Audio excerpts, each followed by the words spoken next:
You played obviously for two great coaches. How did they compare, or maybe contrasted them? Mm. I mean, I played for a lot of coaches. So when you say two, which The two most recent. oh, two most recent. Yeah, okay. Like pro, like Bill and Becky, or No, Becky and I Don. forgot about Bill. I was thinking South Carolina. Okay, Coach Staley, yeah. Sorry. When it comes to just Becky and Coach Staley, I think the biggest things that stick out to me is their ability to create bonds with their players. And when you can do that, I feel like is what makes you want to go win. That's what makes you want to put things together because you're buying into their system because they've banked equity with you and you trust them and you believe in them and because they believe in you. And I think that is what they're so similar in, and also just their tenacity and their competitive spirit. It rubs off on you. Like when you're leaders like that, you have no choice but to show up to work like that because they're going to demand it out of you. And I think that is the two similarities that I've seen in those two for sure. Becky gave you a lot of power, I guess you call it, with game planning, that sort of thing. Sure. I'm not sure how many coaches would do that. What does that say about her willingness to maybe put her ego aside in that regard? Yeah, I mean that's Becky. Becky's heart and her mind of the game. It's always about the next person. Like our motto this year was others. Like we always wanted to focus on the next person and other people because it's not going to be just you that wins a championship. It's not going to be just you that wins a game. It's going to take everybody. And so for Becky to instill that trust in us, it didn't come by any surprise because she loves us. I wasn't expecting it to lead to the whole season. But I think it's just the trust that I said before that she has built with us and we've built with her. And she called you the Mount Everest of players. Where is she on the mountaintop with the WNBA coaches? She, in my she's like Mount Everest too. Like she is the things that she's been able to do in such a short stint of time. It's been incredible. But it's also just like her work ethic, like the way that she shows up to work every single day as her true self.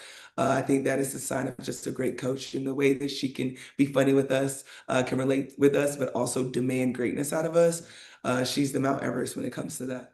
Yeah. You've talked before about when you made the finals first time in 2020, it was more so happy to be there. Yeah. And then you get through 22 and 23. And now that you got a third one, Yeah. what does that next level look like? You know, you kind of have a chance to settle down a little bit and Yeah. kind of think about what's next, I guess, for you individually and for this. Yeah, and what's next for me individually is just to continue to sharpen the tools in my toolbox. Whatever that may look like. I don't know what it may look like this off season, but definitely just making sure that I am always just going to be my true self for my teammates, and I need to do that by obviously basketball, but also my leadership skills, my like the way I communicate with them in the off season is going to be huge as well.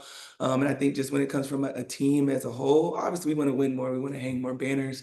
But I think this year let us know that like and even with 2022 and 2023, the journeys were very different. But they was always similar because we were always kind of top in the standings. So it's kind of like, all right, we get it, we're good. Like we just need a chance. But I think with this journey here, it was like no journey's the same, but you can still get the same result if you buy in. And you saw that in us this year, like more than ever, was like we were questioning if we were going to make playoffs. And I've never in my mind in this past time under Becky Hammond have I ever been like, okay, if we make playoffs, we could be in a good shape. And that was me this year. Like I was like, if we could just make playoffs, we're good. And it's completely different. So I think that is our next level is understanding that yes, they're going to look different, but you can get the same results if you just really buy in and put your mind to it. Becky, I remember in 23, Becky said a lot about, even though you guys were winning a lot, you needed to go through some adversity. Yeah. 2 years later, I guess probably good as finding better to go through that. But the fact, what did you learn about this group? You know, other than the resilience factor. Yeah, I would say it's amazing how we can honestly heal each other without even knowing. I think that was this year. Like we lived through people healing through things, whatever that may be, off the court, on the court. And you can see that. And if you sit down and have a front row seat to that, that makes you want to come into work and be like, no, I have to show up for this person because I don't know what they're going through, but I want to make sure that I can be that positive light for them. And I think that was this season was like, we all could bring many different things into this gym, but when we got here and we were together, we were each other's safe spaces. And that's hard to do. It really is, because we feel like this year everyone had something to prove, and I love that we had a chip on our shoulder. But sometimes you need that safe space, and I think we were that this year for us. And I think that's what made us obviously resilient, because we understood what we went through. But it's not going to storm always, and I think that's what you saw this year. What does that next level look like, Jack? Mm. Oh man, next level for Jack definitely has to be her leading in her own way. I think Jack has a lot of leading and a leader tendencies to her, but she may not know how to do it just yet. And I think that's going to be next level for her, is understanding that her voice matters in huddles, her voice matters in the locker room, and she gets it. She's slowly starting to see it now, but I think that is what's going to take her to the next step, and also understanding that she's on top of people's scouting. Like, people are going to want to be like anybody but Jackie Young, and not letting that affect her play, and still knowing that she can still be Jackie Young. Probably one downside, y'all winning 3 titles, and that was it. You haven't done it at home. Mhm. But then, but the whole rows behind y'all in game 4, Yeah. filled with Aces fans. I'm pretty sure you heard when you came out. Yes. Ups and whatnot. Yes. What was your reaction to seeing all fans there and just hearing you throughout the entire game? It was amazing. Like, I remember there was a point when we were warming up in game 4, and they announced this, the Las Vegas Aces. Like, when you're home, they're like, okay, let's say it quick. And we just heard the place just erupt.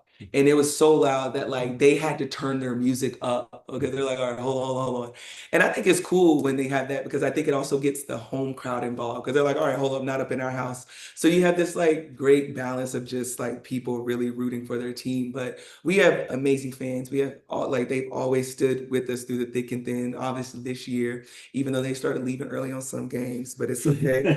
We're not gonna talk about that. We saw y'all leaving early on some games, and thought y'all could stick around for the championship. But no, they're really the real fans. The real ones know who they are, and we're appreciative of them. I'm gonna fly through some Zoom questions, so we got a time crunch here, All right, yeah. Caius and then Jackie. Hi, Asia. Congratulations again. Becky recently mentioned that you've gone to a new level in terms of watching and diagnosing film this year. So I want to know what that process has been like for you, and what are some things that you've gotten better at noticing? Ooh, it is not. Film is very different to me, because I feel like people obviously play us different, and they play in general, like they play different in general when you're watching versus another team versus how they play us. So I kind of watch it with an open mind, knowing that, hey, they might have missed this shot here or there, but against us, it's going in. And I think that's kind of a weird way to watch it, but I sometimes have to prep myself for that, because I want everyone to obviously play me at their best, because hopefully we can play y'all at our best. And that kind of shook me up a little bit. But at the same time, I feel like I've learned a lot about my spacing. I learned a lot about where defense is coming from, who and where they try to bring the double, if they're going to bring the double, because I can now see it from a bird eye's view. So I can see the head turns, I can see the focal points of how they want to defend us, which was very different. But I had fun with that. I really did. And obviously, when I could bring it in and see what my teammates see, and I'm like, oh, wow, that's a good point as well, especially from the guard standpoint, of how they want to navigate screens. I think it's pretty cool. So yeah, I had fun with that. Got you. Thank you. Jackie? Hi, Asia. Thanks so much for taking the time. I'm just curious, when you look back at the Aces franchise, I mean, you've been here since 2018, you've been here with Bill and now Becky, and just all the different changes that have gone on. I guess, just what type of innovation do you feel like the Aces have brought to the WNBA? Practice facilities. I feel like we really kind of went all in. And Mark really kind of dove into really putting his money where his mouth is, and was like, no, I'm going to invest in my players. I want them to have a place that's for them. I want them to be able to work under the best circumstances possible, because that's how you get the best basketball. So I think that's kind of how you've seen us push the needle, even coming into just the Aces, when we had All-Star here and we had all the All-Stars like posters on marquees. Like, people started to see us. Obviously, when you're in the entertainment capital of the world, a lot of eyes on you. They may not know necessarily your name or the team that you're on, but they're starting to see this WNBA logo being shown a lot. And obviously, it took time for us to win. It took time for us to bring banners here. And then once you do that, you know, people start to see you. But I think that's honestly how we've really continued to push the needle, was kind of putting our money where our mouth was and kind of putting their feet to the fire and being like, hey, you got to show up for your players. And I think we do a great job of doing that. Thank you. Andrew? Thanks very much, and congratulations again, Asia, on winning. With the new hairstyle, is that an homage to Monica, to Whitney? What's the new hairstyle in terms of how sharp it is? I honestly wasn't even thinking about the greats and the legends and the goats of the R&B. This was just from a Halloween costume, and I wanted to see if I could rock it a little bit. And yeah, people just, and I really don't be knowing what I be doing. I just kind of go with the flow of things. And since we had exit interviews this year, why not show up? Last two, we'll go Nick, then Hannah. Nick, then Hannah. Hey, Asia, congratulations once again. We've witnessed you evolve and see your greatness on the floor, but how have you evolved as a businesswoman? And is there any interest in having some ownership and Unrivaled at some point? Oh, that is a really good question. As a businesswoman, I've actually been having tons of fun of just running my candle business with my mom. Obviously, in season, she handles a lot more.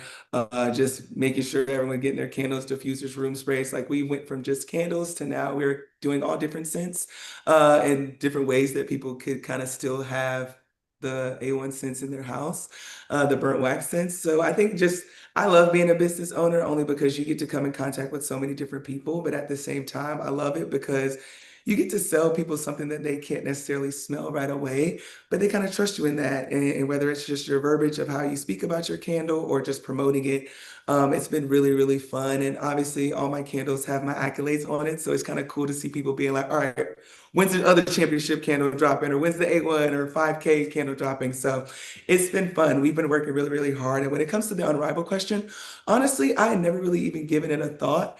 Obviously, they're doing their big one, which I wouldn't be too afraid of not investing in it. But right now, I think they're doing exactly what they need to do with the people they got it with. And it's been booming and it's been blossoming. So it's been fun to kind of watch it grow.